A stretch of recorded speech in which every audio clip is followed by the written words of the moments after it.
দেখুন চাইনিজদের একটি unique recipe. চাইনিজরা কিন্তু করলা দিয়ে সালাদ তৈরি করে খায়। প্রথমে করলাগুলোকে মাঝখান থেকে কেটে ভিতরের বিচিগুলো ফেলে দিন। এরপর কুচি করে কেটে নিন। করলা কিন্তু আমাদের স্বাস্থ্যের জন্য অনেক উপকারী একটি সবজি। যাদের ডায়াবেটিক্স আছে তাদের জন্য করলা অনেক উপকারী একটি সবজি। আপনারা যারা ডায়াবেটিক্সের রোগী আছেন তারা কিন্তু প্রতিনিয়ত এটি খেতে পারেন। এরপর একটি পাত্রে পানি ও লবণ দিয়ে করলাগুলোকে ভিজিয়ে রাখুন। অতঃপর একটি পাত্রে পানি গরম করে লবণ ও তেল দিয়ে করলাগুলো হালকা সিদ্ধ করে নিন।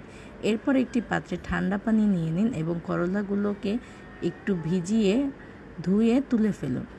অতঃপর একটি পাত্রে করলা নিয়ে নিন এবং রসুন কুচি, কাঁচামরিচ কুচি, সাদা তিল, গরম তেল, লবণ, এরপর সয়া সস, সরিষার তেল, পেঁয়াজ ও কিছু চীনাবাদাম দিয়ে ভালোভাবে হাত দিয়ে মেখে নিলেই রেডি হয়ে যাবে চাইনিজদের স্পেশাল করলার সালাদ।